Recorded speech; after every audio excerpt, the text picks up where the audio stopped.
trying to help. Did you know that? Mm. Someone's trying to help get this going. Oh, I don't think. Do we need it? No. Do you know it? No? No. Oh, you mean for the, no. Okay. Okay. No, we're good. Okay. I can't tell if y'all can see yourselves. Can y'all see yourselves? Yeah. Go. I guess I'll just be the film Okay. person, and I'll speak when I need to speak. Okay. All right, we're gonna get started because, like I said, I want to respect everyone's time. I am Jean Schaefer, and I'm a NASA fellow, and I run Garden City Esports with my partner. And we're gonna talk about elementary to middle school, like that pipeline in scholastic esports. So I'm just gonna have everyone, introduce themselves, and we're gonna get started. Okay.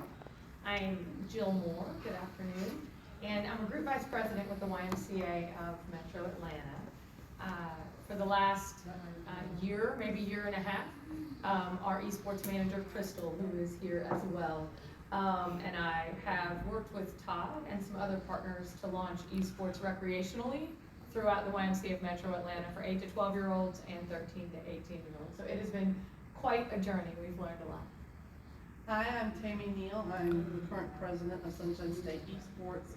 I'm also a middle school esports coach in Florida, and this is my 4th year being involved with esports, and started the middle school league, Rocket League season in Florida.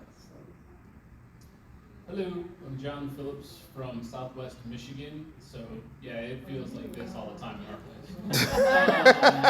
Yeah, everyone's like, it's cold. I'm like, no, that's great. Yeah, so I run the Southwest Michigan Esports League. We have 22 schools in our little region that run. We're really kicking up, getting more elementary and middle school schools involved in what we're doing. And my wife is a NASAS fellow who is in the elementary classroom right now. So I have lots of firsthand experience for what's going on in the elementary and middle school space. Okay, and our cameraman? So you can't hear me if you're on Twitch. So, but for those who are in the audience, my name is Bradford Harris. I am from Houston, Texas. I am a board member for TechSEF, Texas Scholastic Esports Federation. I also am an education strategist for SHI as a hardware software reseller, and I specialize in esports.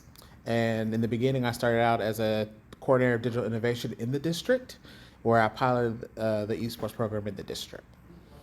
Okay, we're gonna just jump right in and get started with some questions. So what are the key structural concepts that should be included in an elementary or middle school esports program, and how are they distinct from each other in high school sports? So what's specific to that level, whether it be elementary or middle school, and how is that different from what you would see in a high school esports program?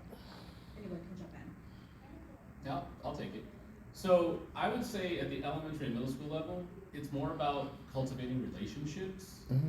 And I think that that's key, because if we can help establish that groundwork, when they get to high school or where they go, they're actually going to be more collaborative with each other.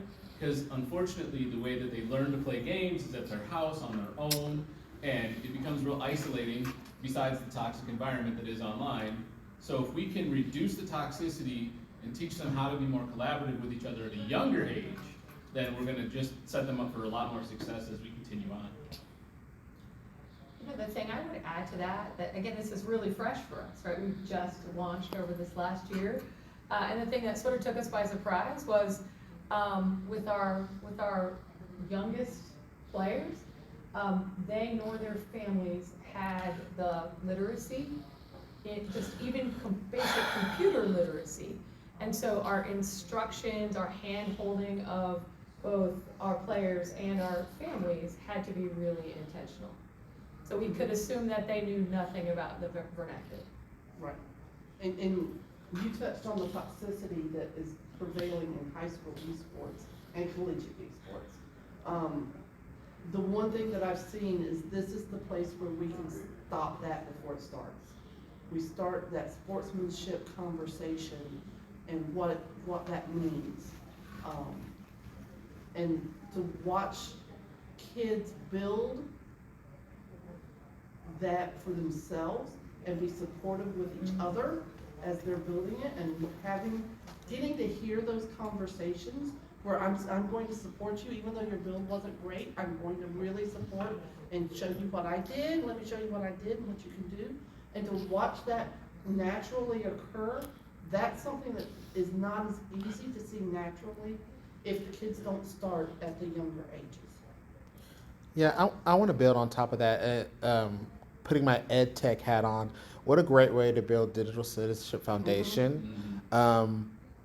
We use the Nearpods, the Brain Pops as simulations for what not to do. But once you get into this, like we said, the Minecraft space, the esports space, that's real life, and there's no simulation that could prepare them for if somebody says an ugly word in Minecraft. Let's get Twitch out of it, even though we're streaming on Twitch.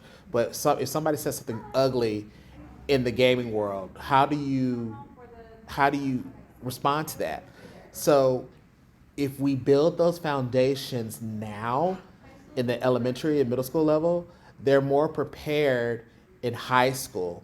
So yeah, it's very powerful, and I'm glad you brought up the digital divide with parents. I didn't even think about that. It's starting in the foundation. We're so used to having esports. Let's start it in high school. Let's start it in high school. Yes, but when you start it in elementary and middle school, that opens the pathway for parents to learn a digital citizenship and just learning how to use digital devices effectively and appropriately. I also want to just jump in and say, I taught both elementary and middle school. I'm at a middle school now. And something I've learned just with my son as a gamer is, you're right, with the parents. Like, I was a person that made accounts for him, initially. So I could, I was the gatekeeper. And a lot of times, students go home, and for all apps, not just this, they'll make an account. And parents may or may not know about it, but they also may or may not know, and again, this is my tech side, that if you're under 13, you're not supposed to be on these things anyway. And I was in elementary school, and we would have, bullying, digital bullying, on Instagram. And I would say to parents, like, he's 10. Why does he have an Instagram account? Who said that? Is it in your name?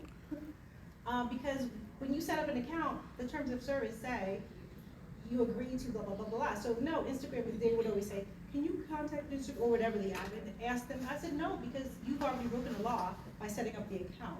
So that protects the company from doing anything, actually. So educating parents at this level is huge. I do it already for ed tech, but with the esports space is even more, because you do create accounts for esports for different things, whether it be an Epic account, right, or what is Nintendo? I'm not a Nintendo person. Nintendo, literally. So just Nintendo account, okay. Nintendo Direct? No, that's the It's just Yeah. a Nintendo. yeah, account. Nintendo. And like Epic is free, so once again, it's just, I guess the student is gonna say yes or no. I'm over 13, but there's laws. There's lots of laws that protect students with data privacy and all of these other things that most people, not just parents, but just generally people don't know. That's the difference between scholastic esports and esports. I always say that. Esports could be adults jumping on any platform, doing whatever. Scholastic esports has to take into consideration the under 13, especially for elementary and middle school. By 8th grade, they're probably 13, but everyone else is not. So our considerations for platforms, for titles, for games, have you checked what, the score is? It for everyone? Yeah, Is it's it all 10 and about that over? Is it, these are considerations that Scholastic Esports has to take into account that generally is not there for the wider esports considerations. Okay, let's keep moving. I was gonna say, because I wanted to build off you, but. Go ahead, go ahead, please. No, I think the other thing to remember too is, because I run a high school esports league as well, when we started the high school thing, the parents were like, my kids don't need to play any more video games, full stop. And I'm like, but if you do it in a way that we can help control the narrative, now we're gonna teach them a productive way to do video games. Now, when you get down to the elementary level or middle school, my generation is the parents you're dealing with, and we're gamers. So you have to teach them all the bad habit gamer things we had. We got to break those out and actually do it in a way that's intentional and appropriate. Because I'm gonna tell you, I spoofed my age before 13, no doubt. It asked me my age, and I was born in the 70s. If you were to ask me then, but that was what we did back then. We didn't know different. Now we know different. We need to make sure that that's what we push to these students. Be like, look, we're not stopping you, but we're also going to help you do this in a way that is appropriate and legal. The next question actually was going to touch on what we've already talked about a little bit, which is how does elementary and middle school scholastic esports shift the conversations around technology in your community and school? And we've kind of touched on that, and we can expand. The digital citizenship piece, I cannot say enough. As an educator, as a mother, as a citizen, how much is needed in our society and world. And I think we all can agree that people who are well informed and have these ideas about being civil in the larger society, make things pleasant online for all of us. And there's lots of people who don't. So I think we said this during our panel that, students who are at home by themselves and these things happen, toxic things happen, there's no one there. They probably won't tell their mom because their mom will say, get off, right? They don't want to do that. So there's no one there to guide them. In school, we do a lot of don'ts. Don't do this online, don't do this online, don't do this online. And it's always abstract. It's not in the moment.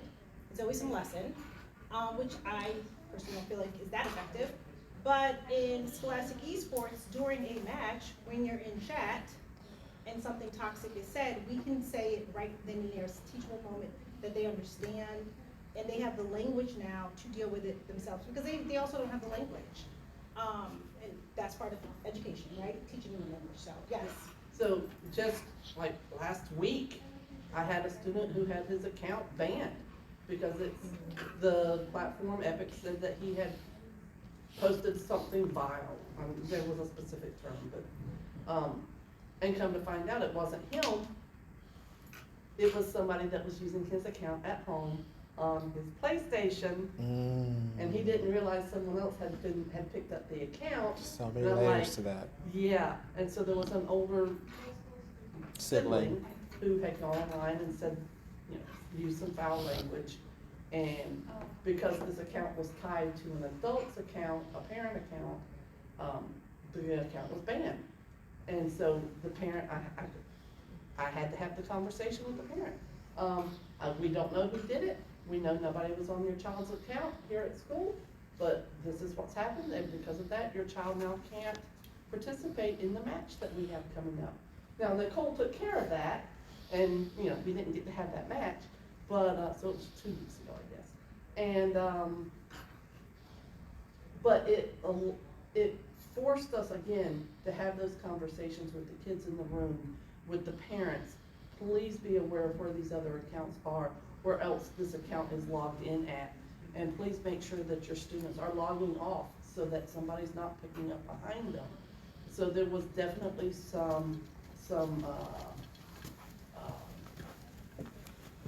the sibling didn't even realize it wasn't his account. He just thought, well, I thought I was the last one using it. No, you weren't.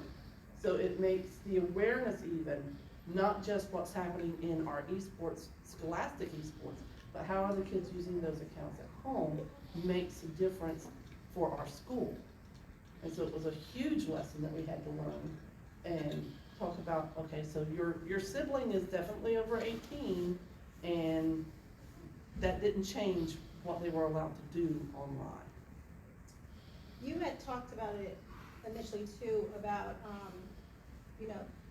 parents and children not being tech savvy. Right. And I think everyone always assumes that if you're born in this era, then you're tech savvy. I Digital would say no, native. you're tech comfortable. It's a Yeah. difference. You're Right. tech comfortable. Lots of students have iPhones and TikTok accounts and all of these things, but don't know how to write a research paper and get to the databases and navigate the digital space to do that. That's tech savvy. Lots of students don't know that you can check to see where else your account is online. That's tech savvy.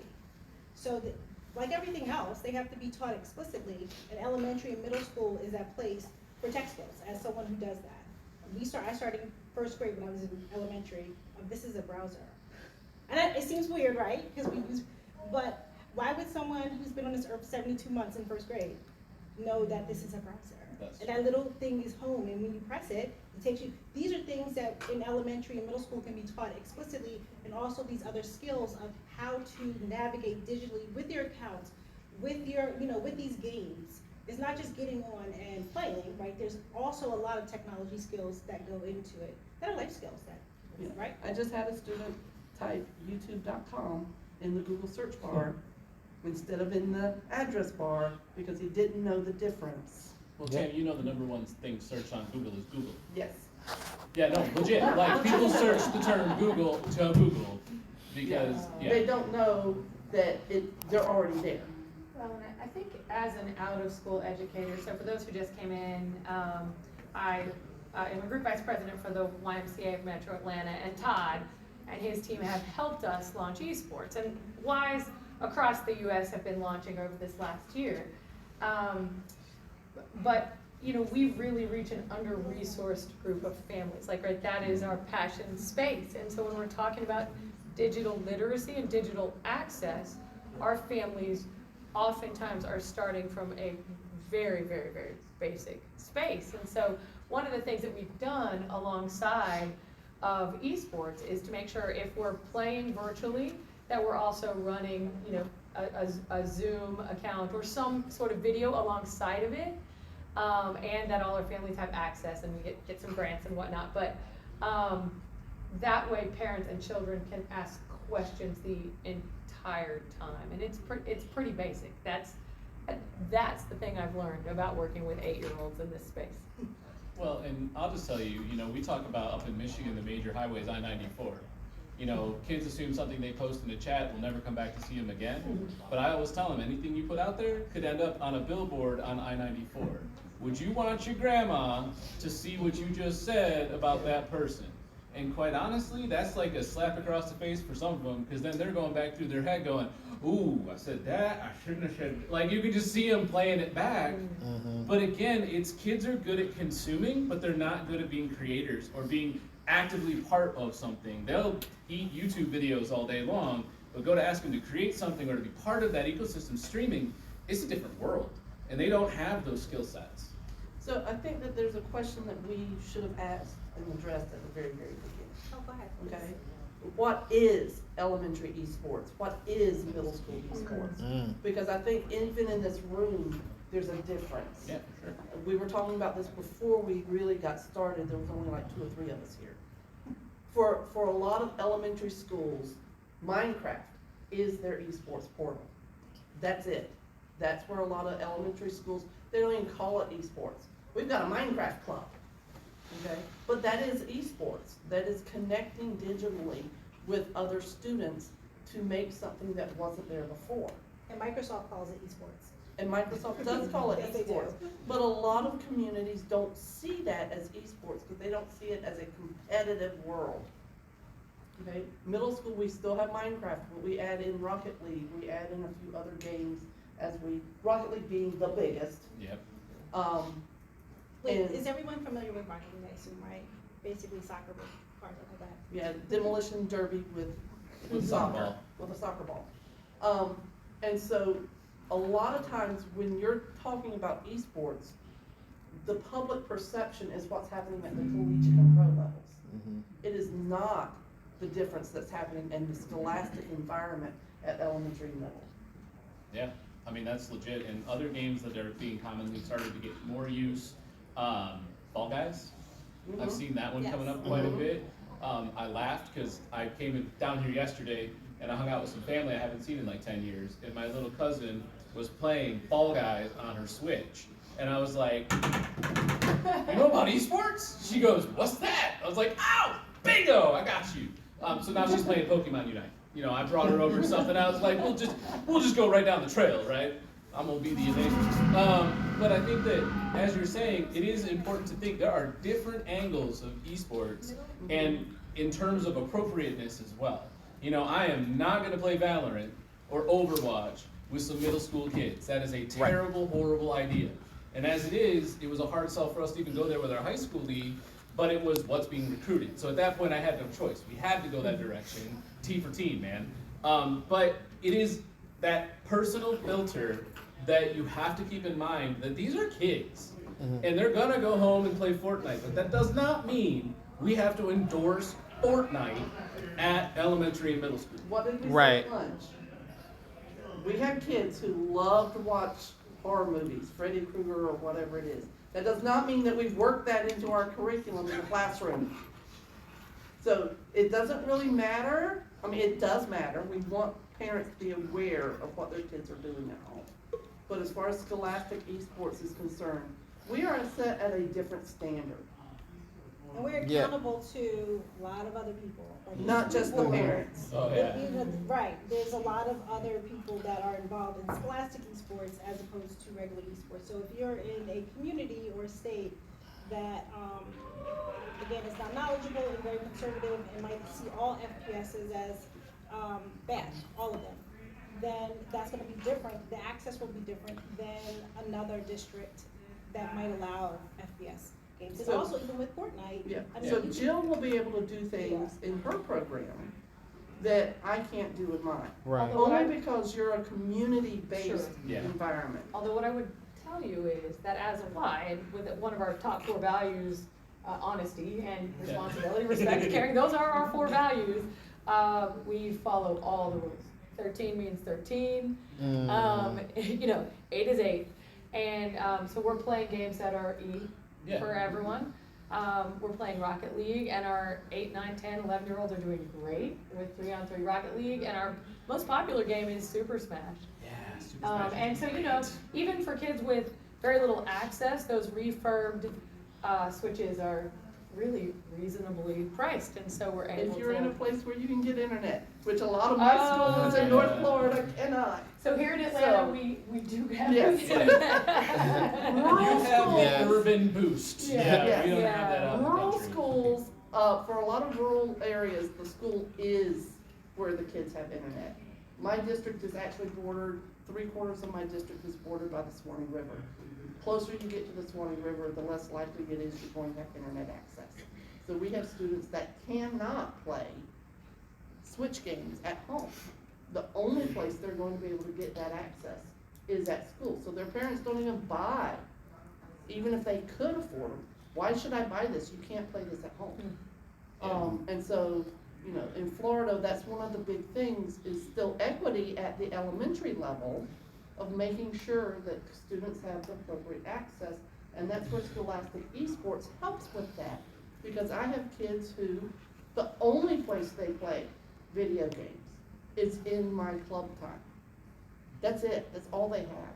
They're not going to be the top Rocket Leaguers right now until we can get them access, more access. So until I can decide to stay longer at school for them. Yeah, I think that's the main thing. All of y'all hit the nail on the head with esports. When you're first entering in this space, you're most likely going to see the collegiate. And it is scary. Wait a minute, that's a lot going on. You're thinking, okay, they're playing a game that's, if you're in the elementary space, oh my God, that game is so inappropriate. It's this, it's that. But take a step back. That's the, I always, my own kids, and I talk about this all the time. You have to step out of your comfort zone and start having conversations. Okay, we can't play Call of Duty, but what can we do that is equivalent, that's not going to get the district in trouble? Let's have those conversations because the kids are already engaged in this. So we need to start, what are the pros and cons of what games we can do and what games we cannot play?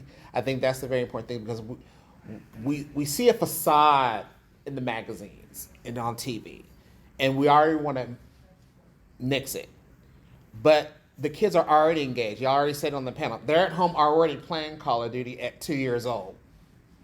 But that doesn't mean, like they said on the panel, that we give them permission to play. We got to teach them how, when I was in the district, I'm teaching you how to be a professional. Maybe your parents teach it, maybe they don't. That's not my business. But while we're in school from 8 to 4, you're going to be a professional. And so we're going to play, if you're in elementary, we're going to play Fall Guys. We're going to play Minecraft. They're the same skills when you get to middle school and you get to play a different game, and then they're going to be the same skills when you get to play the high school. Well, and I think the other aspect too is giving kids an idea there's aspirations beyond just being the gamer. Right. Like, and I think if that's one thing we get from NASF more than anything, it's about that extracurricular stuff. There's jobs that surround the esports ecosystem that are not the best button smasher you could possibly have. You know, one of the resources that I literally, and I was telling you guys about this at lunch, Time for Kids said it's called What's Your Fire Job? And basically it is a for kids job survey, and it helps them see something they can aspire to. Because if you're from rural Michigan, rural Florida, your aspiration might be farmer, or a great job is working at McDonald's. But if we can show them there's other avenues and other angles they can go after, I think that's more powerful than anything we can do in school. They need to know there are options to, they don't necessarily have to leave the community either, because nothing says you have to leave. You just need to have a really good internet connection. We might have to leave a little for that, but whatever. Like, You have to move into town. you might have to move closer to town. That's the other thing. We've learned recently, Michigan's made this big broadband push. You can't trust the FCC maps if that's what you're using to think if your kids have internet access or not. Their FCC maps were proven that they were way wrong in our area. We knew they were wrong, but now we have validity that they were wrong. And I think that the more that local governments can help highlight that, I think the sooner we're gonna start to patch that gap. But unfortunately, it is a very large gap. COVID was horrible because we had to set up Wi-Fi hotspots in the parking lot of the school so some of these kids could even get online to get to their content during COVID. Because that's just the internet if there was. That's like the schools had it, nobody else did. Okay, we're gonna segue to something else, but I wanna add to this that, there's lots of genres of games. Oh, yeah. I think that that's the other thing that students tend to know there's tons of simulation games, like I play simulation games that, there's tons of different genres of games that students can play that are E for everyone sort of actually. I think they're just having the gaming awards right now online, and you can see like best narrative and all of these different categories, but I think that that's something we can do in elementary and middle school as well, is say that, you know what, even though, Fortnite is king in elementary, I will say that as someone who's in elementary. Elementary students play Fortnite. There's these other games that you can play that are just as good, right? You might have just as much fun. A lot of times kids don't know. They didn't know Brawlhalla, which we use as an alternative to Smash. If you can't afford Smash, Brawlhalla is cross-platform and free. They didn't even know it existed. So, I mean, again, we have to explicitly show things and broaden their horizons that way. But I want to talk about, and I'm going to throw a curveball to them with the questions, because they won't know this one. But I think we should address the C's that go along with learning, like communication, collaboration, all of those things that, you don't see are soft skills, but that occur during scholastic esports that are pluses. Because we always talk about, what are the actual pluses that are tangible that we could always articulate to stakeholders? I'll take that one first though, because I know Tammy's got big ideas on this one. I saw her smile real quick. Creativity. We wonder why kids have adopted Roblox, they've gone into Minecraft, they're into that. It's an open world. It's an open world, they can go develop what they want to develop, they can build what they want to build. It's not parameter. We frame it when we're having them do some sort of build competition to do a creative build, but it's the ability to be creative. Sir Ken Robinson has said, and it's one of the most popular, schools kill creativity.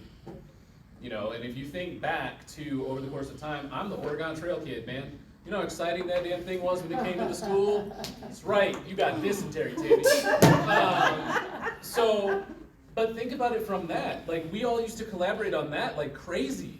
How do you not die when you ford the river? Oh, we had notebooks. We had notebooks full of notes. Yeah. Oh yeah. Oh yeah. Oh yeah. And Yes. Lord help me, you start playing Carmen Sandiego.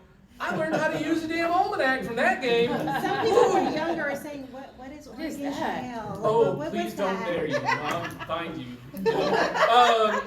If you don't know, you gotta know your roots. That's what that is. But if you think about it, even back then, like If we'd have had a Google Doc, Oh, we've been screwed. During Oregon We Trail. would have owned that thing, or Yes. even Carmen San Diego, because Yes. I'm gonna tell you, those little African countries will get you every time. They're like, this is a flag that has green and stars. And you're like, oh boy. But now I can tell you where those are. I mean, Angola and I are friends, because Carmen used to go there all the time.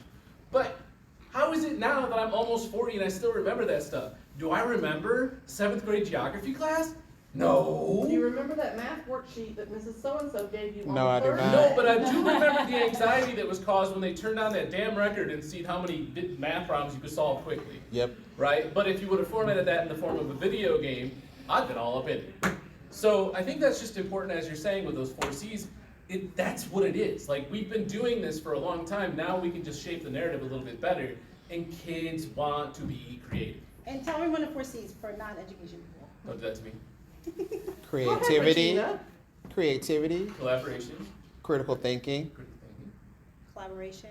collaboration. Communication, Communication, collaboration, collaboration. critical thinking, and creativity. So they Why push is that a that lot even? in education and in schools that we should be doing that. Of course, they don't tell teachers how to do that. They just say that it should be present. And we all can recognize that those are the skills in the workplace that help you be successful. I to just always say watch- that it's not enough to be smart. You also To have watch to be a a good colleague. team of middle schoolers who have never played together figure out how to form a Rocket League team and to communicate where they need to be on the field It's mind-boggling. is mind-boggling. And then you throw in that mix autism and a child who had a meltdown an hour before that game started is now communicating superbly effectively because there's a purpose outside of himself. And in that game, he is not who he was an hour ago. You can't put that in a professional development training. You cannot. And I had this child, some of you in this room know this story already. 2 years ago, he had to be removed from my esports because it was overstimulated. And this year he came back to me. When I say the phrase hat in hand, he didn't literally have a hat, but that's the way you think of it. Miss Neal, my mom said I could try again if you're willing to give me a chance.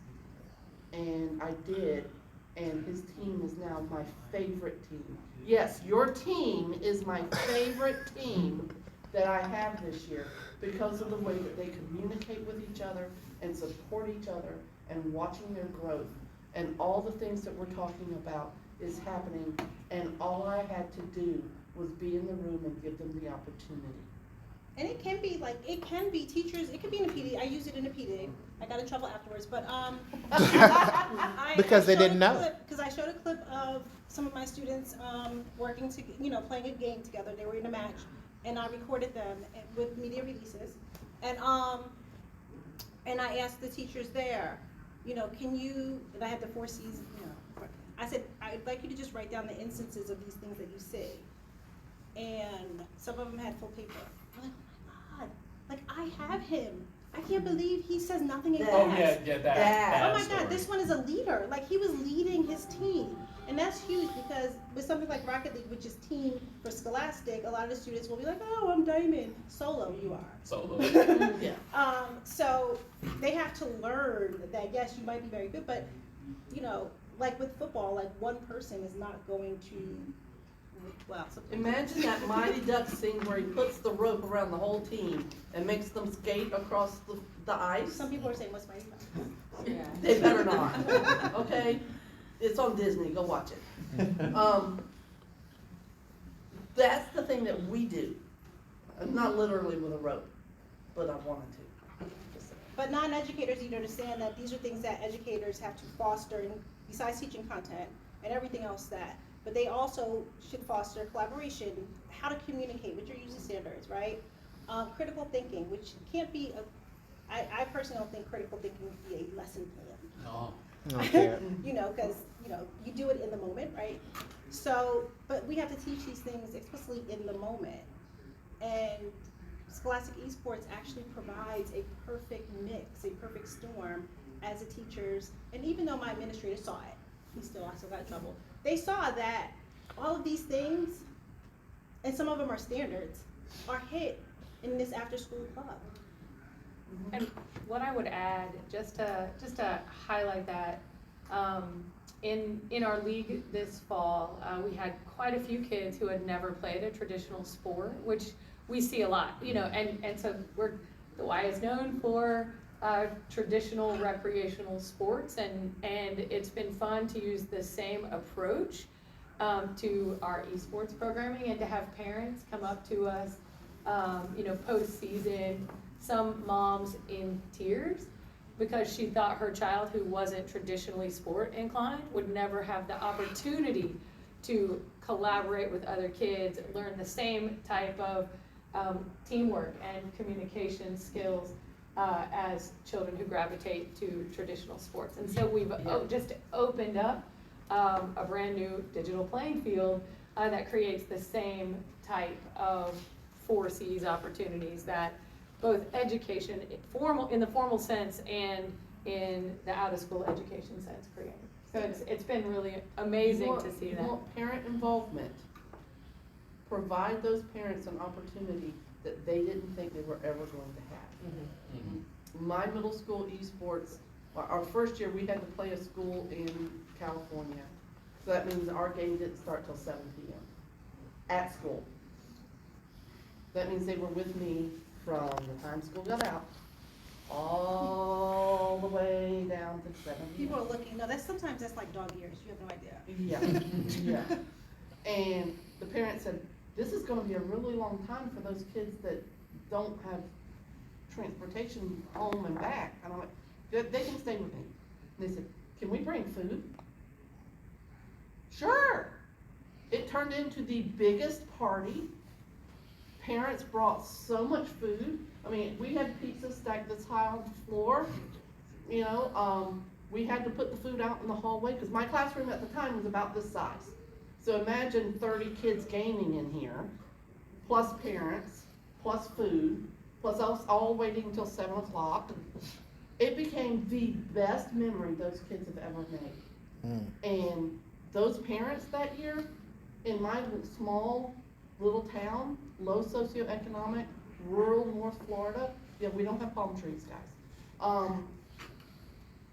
They raised over $3,000 that year so that we could get a big screen TV or two, so that they could see the matches. Donations. Because those parents had never had the opportunity to be a part of a booster anything. They never felt that their kids would be on a team. That's huge too, that people don't realize. Yeah. That a lot of these students are not traditional sports students who join those sports, I should say, and this gives them a chance to be on a team, part of a team. So they do get all the benefits that we think of with traditional sports of students being on a team, right? You know, I play basketball, I coach basketball, my son plays sports, but my son also is a gamer.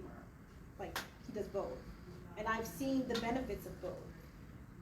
He wanted to learn German so he could talk to kids online playing It's amazing. videos. Yes, but On his own. you have all this aspect learning, and I think that we should definitely be able to, you know, point that out. Yeah, my kids now have jerseys because of the parents.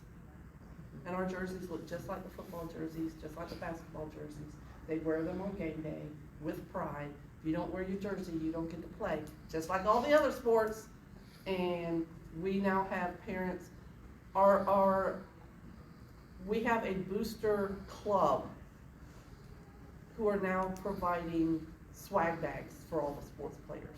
They provided them to my entire team this year. Did you get enough? I also have students in my esports club that don't game. I have kids who don't game. They're my broadcasters. We have, as far as I know, I always put that caveat out there, my school is the only live streaming shoutcasting, which means we have live broadcasters, and we have middle schoolers doing that. Mm-hmm. In Florida. In Florida. In Florida. Yeah, let me clarify that. In Florida. Where there's no internet, but you have. Well, I have to do that from the school. I'm kidding. So it has spawned more than just esports. I now have a broadcasting class to teach those kids how to But do that's that. the scholastic part The of scholastic scholastic esports. The I team now behind the have team. graphic design to build the graphics that we need for that. social media. On the- Social yes, media all middle managers, schools. we have Yes, all middle mods schoolers. for That's awesome. Discord, for Twitch. I have middle schoolers who are building those screens so that we can figure out how to put, they finally figured out how to put the screen, the camera, the action in the room. I mean, they've got some of these things going on in our Are they screen using now. OBS? We were originally using OBS. Open broadcast software. Yep. However, my CTE director gifted us a piece of equipment called a TriCaster. Oh. That's how you know who's in the industry. 'Cause we're all Yes. like, "That's pretty brilliant." So you do not need the equipment that I have. You need a machine that can hit the internet well. That's what you need. So her students are getting exposed to industry level Mhm. technology Yes, and before they go to high school. we just earlier this week toured, a TV studio in the neighboring district. And they got to see the behind the scenes and they went, "That's like our green screen." And I went, "Yes. You see what they're doing?" And they forecasted the weather and I said, "You can do that."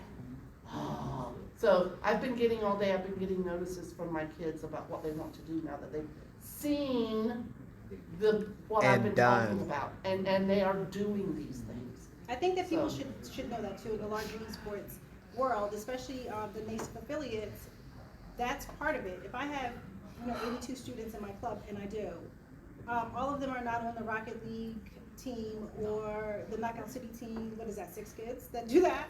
The rest of them do all of these other.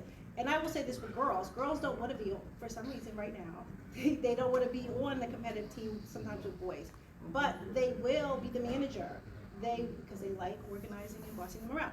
They will, be the mod in Discord. They will do the social media. They will, take video and be, Mhm. video production, all of those things. That's what the majority of the students do in after school clubs, sometimes with Scholastic Esports. Competitive exists, but this other part is the majority of clubs. Again, Rocket League is 3v3. That means, at most 6 students. You have 25 students, what is everybody else doing? Yeah. Watching them? Absolutely. Well, and Not wanting to That's- come now because they're not a part of anything? Well, and I think that's the bigger component to this is those other parts. And I have a high school, bless their hearts, they're in the middle of ruralness. They have 270 kids in this entire high school. 27 or 10% of the school is involved with the esports club. And we hit every demographic. Yeah. I have every demographic in my esports program. I have every sexual orientation, I have every religion that we have, I have every ethnicity that we have in my esports club.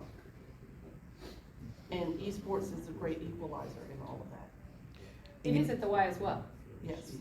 And I can tell you from my lens, from where I sit, now that I'm out of the school district and I'm kind of within the industry, when I talk to industry people, they say, we technically don't want the players. That's great. What's lacking from the past couple of years since I've moved over to SHI, they've said, we need people that have these soft skills. We need people who know how to run the tournament. We need people who know how to produce. We need the social media, marketing, because they're worried about what's going to happen when, these 20-year-old players age out.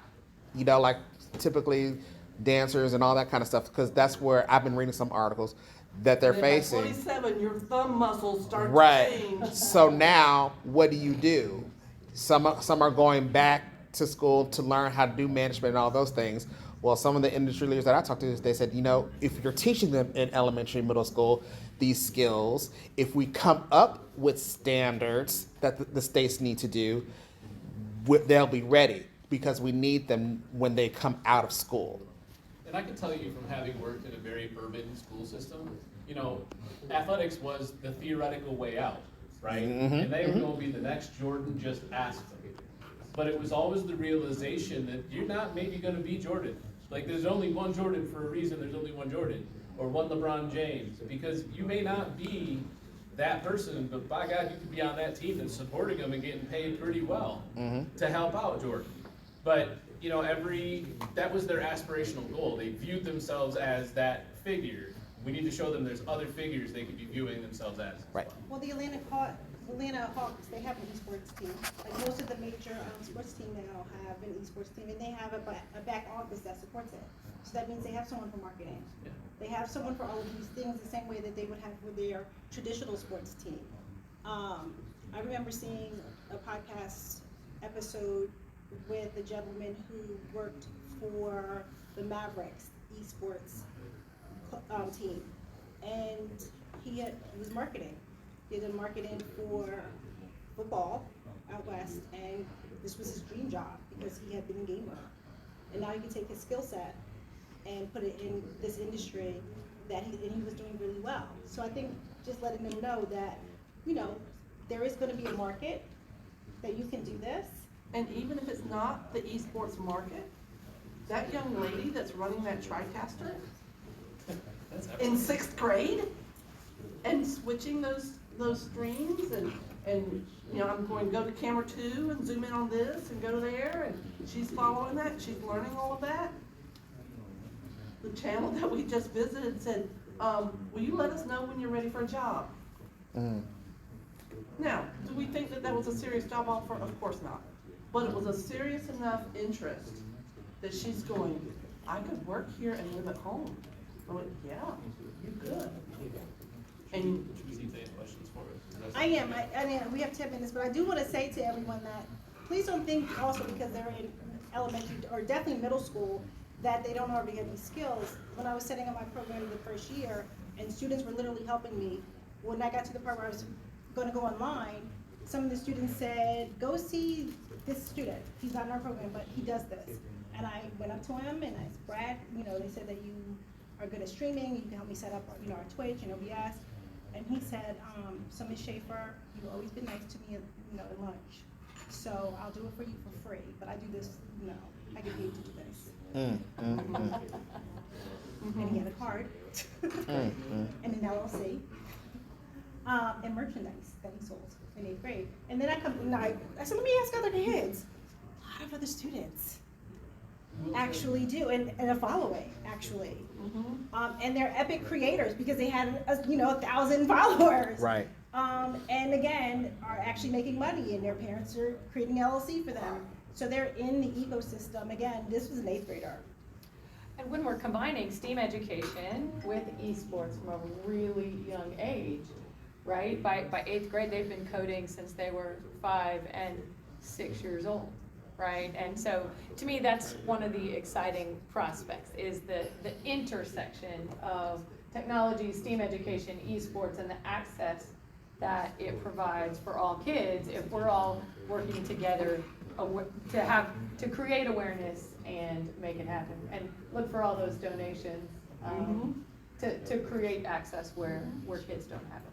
All right, I'm just going to ask in the audience, are there any specific questions about elementary or middle school scholastic esports that you've been thinking about as we were talking? Nothing at all?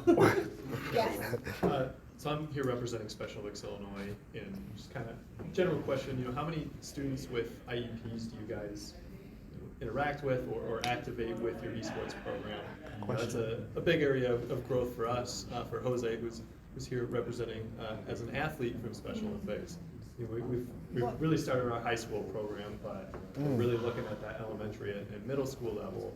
And if you are activating students with disabilities, how is your approach different from your more traditional students? So I'll say this because I went to an industry conference, which by the way, they were like, why the hell is a teacher here? Which I thought was great. But it was all about accessibility and gaming. And there is in Michigan a movement going on where we're gonna work with able gamers, hopefully, Awesome. to really get some stuff moving on that direction. Because most of us work at the county level, we run the specialized services. Yeah. Like that's what our organizations do. So I was actually with a gentleman last week, he's custom designing switches to work with these kids. And like his whole day job is just helping kids being more accessible and doing switch work. Sure. And I was like, you've got the greatest job ever. Yep. You know, He's and really cool. it was just incredible to see how that's going. But it is a stigma we're having to break. And the other thing that I thought was super interesting when I was at that conference is they're not just looking at physical disabilities, they're looking at neurodiversity. And I think that in schools, we need to be more cognizant of that. How can we make schools more appropriate for neurodiverse kids? You know, we're seeing more and more incidences of autism and ADHD and all of these other pieces, which can be you can be kicked out of a lot of games for that. If you get overstimulated, you're done. And I think that as you're asking and going that direction, I think that we need to be cognizant of that. And there's more to come, I promise you, in that angle. From that conference, I was so inspired to say, all right, now we gotta go change the world. So we're gonna do it. Aren't some games now designing with accessibility in mind on purpose? Yeah. Yes. I remember seeing something absolutely. about that, which again, for schools, you know, we have to think about that all the time. I know in New Jersey, we know the percentage. We have upwards of 40%, I think, at this point, of students who have 504s or IEPs. And a couple people on my team, they're doing a case study, and they're gonna work it in where they're gonna try to, Old Bridge is a district. The special ed supervisor there, she's doing a thing where she's gonna try to get it written into IEPs. So she's been doing the research and everything of how, just like they have, you know, student must sit close to the board, or, you know what I mean, all Yeah. those things. Playing, because I know the guidance department and all of those people, they constantly say, oh, go to Miss Schaefer and join the Esports Club, you know, because of the neurodiverse students, as well as though I have, you know, a deaf student. I have a student who is an MMD and needs like a special assistive. Students with like hearing impaired, and you can like change the game settings to be, you know, so like people have to learn it as well. Surprisingly, not all games have closed captioning though. I know. And that's the part But- that is just mind-boggling Right. to me. I mean, you talk about something that can be just dynamic, there it is right there. Closed captioning can change. And one of the presentations was from the guys who developed Guardians of the Galaxy. They won awards for their closed captioning, Yep. for their game. Yeah, that's slowly changing. I'm actually looking at games a completely whole new way. I started streaming the Gotham Knights, and I looked at the accessibility features. I'm going, wow, I didn't know that was there before. There's something about even the brightness of the screen that you need to fix. There's something about, you know, the captions that you can change. There's something about the text and the hearing that you can change. I'm going, this is so important, because usually when we play these games, pass. But we need to change our thinking and go through those and teach. Here's all of these accessibility features that are there, and if they're not there, it's okay to call those companies out and say, hey, And you have students you who need to I have add that. students that are going through the games that we play and going through the accessibility, like they're rating them, and making a doc for other coaches to say, do you have students who are hearing impaired or visually impaired, or these are the accessibility features on Rocket League, or this, so, because most coaches are teachers and they really don't have a I lot of want time access to after those. school for all of these things. I want to see those docs, And Regina. a lot of them don't get paid. I think people don't realize A lot of that. us wanna see those docs, Regina. Hey, what are you doing holding up, Regina? Come on now. Majority of coaches do not get paid, because this is a new thing. And so you go to the Board of Ed and say, so this teacher is gonna stay after school with some kids in a club and video game and do blah, blah, blah, and you know, we'd like a stipend for them. It took me 2 years to get a stipend. I did it for 2 years Donated as for well for 2 free, years. before they did that. That's, so these are teachers who are doing something for free, a lot of them. It's changing. They work all day, right? And so a lot of times the bare minimum is doing the club and the competition. If you're playing 3 games in one season, that's 3 teams that you're juggling logistically. Maybe Or in your multiple space or teams, home. or multiple teams with the same game. Right, and doing the club stuff also at the same time. So I feel like these teachers are superstars. And for us, 70% of the teachers who are our coaches in New Jersey don't game. So they don't even know the gaming world. They don't game. It's hard enough to get them on Discord, but they definitely don't game. So, but it's okay, because I always say to them, but you facilitate learning every single day, all day long. You know how to logistically do all kind of things. That's what we need you to do, to be the adult in the room. Well, Because and a lot of times your students know how to do stuff. That's what I tell people. I'm like, look, I don't care if you're a great button smasher. If you can convene kids, you got this. And sometimes the person who is the great button smasher sucks at managing kids. Like they're just not good at working or teaching or coaching. And so there's the balance to be found. But when you find that unicorn, my God, strap a saddle, here we go. Like it's gonna get real. But coaching is a thing too. Yeah. I didn't mean to cut you off. No, That it's is, a gap that we have right now in Scholastic Esports, is if you don't game at all, even if you do, that doesn't mean you're a good coach in that, for Rocket League, just because you're good at Rocket League, right? So that's a huge gap that we have right now for Scholastic Esports, is the coaching aspect. So if you guys have any ideas, we are always open. And all I was just gonna add really quickly, I think the space that you're talking about is such a cutting edge space right now. Like I said previously, just awareness. Right now, everyone in this room is gonna be thinking about accessibility with gaming, and that's a good thing. I know, for the Y, it's something we're talking about, and we're meeting, with just families and, various organizations across Atlanta, who represent, neurodiverse kids and families, to figure out how to make all of our programming, integrated. Yeah. So to lead with the question, how do we make this for all, I think is a good way for all of us to move forward, period. And unified as well. You know, Yes. It's not just Yeah. programming just for those. Well, with- yeah, it's That's not right, an not out just thing, a- it's an in thing. Yeah, not Everybody's just, in. not just adaptive, but Yeah, I for, wanna, for You're all. playing on the I wanna same see a team. room where any child can come in and sit at any machine. That's right. Yeah. That's what I wanna see. Yeah, and play with their peers in Yeah. the classroom. Yes. You know, it's not just you're playing with your group over here. No, Yeah. you're on the same team. You're as one. Special Olympics is great, but we don't need that in the gaming world. Yeah, that's fair. We don't.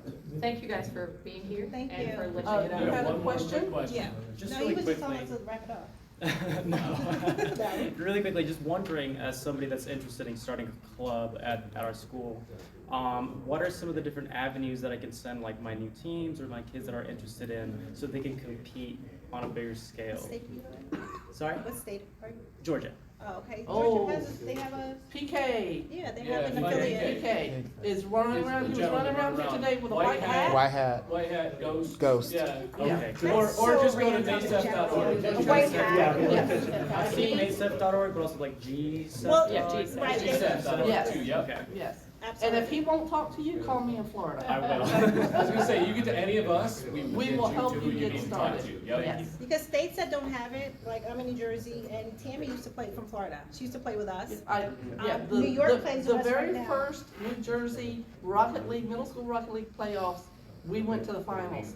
Well, not the finals, we went to the playoffs. We almost beat Chris's team, which I was like, yes! It went down to the very last moment, the very last play overtime, blah, blah, blah. Yeah. But we sometimes could've some won states the- are different, so, Gotcha. we work with them, but Georgia is, you're good. You're here, look. Yeah, it's- you're, way, so- you're in the greatest place ever. Georgia's got a lot of stuff going on. That's awesome. It's Yeah. really awesome. And so when you are thinking about starting a team, the one thing I can tell you is the adults need to be comfortable with the game that's being played. Number one. It does not really matter what the kids play at home. We've kind of danced around that today. It does not really matter what they play at home. You may not actually be creating esports for the kids you think you're creating esports for. When I started, the kids were like, Rocket League? Now I want to play Rocket League. Because Rocket League is really more of a team sport. And most It's not an gamers, FPS. it's not an FPS. And so they were like, I said, you either play Rocket League or we don't play. That's what's But going they to wanna be play. happening. And they So they'll play wanted to Rocket play. League. And I filled a room this size. I mean, it was out of the world. Now I have 4th and 5th graders who see me in the grocery store. That's the gaming lady. Yeah, yeah. And the parents are telling me, oh no, we've already got him on Rocket League, or we've got her on Rocket League, so that she can get ready for your team. I'm here to When? say the same thing. Win! Because now that kid's not walking the street. They're home playing Rocket League. They're Parent trying to figure out support. how to get better. And yeah. In elementary, there's, camps, esport, like, we had an esport camp 2 years ago, and then last Oh, year. that was an And it was for amazing. like rising 6th graders, so these are 5th graders going to 6th grade. And it was 6 weeks, week long each time, and I had a waiting list of 213 kids. Mostly 5th and 6th graders. Again, just 1 week. If you That's all build it it, was. they will come. Yeah. Literally, literally. Yep. Thank you for joining us, everyone. Yay.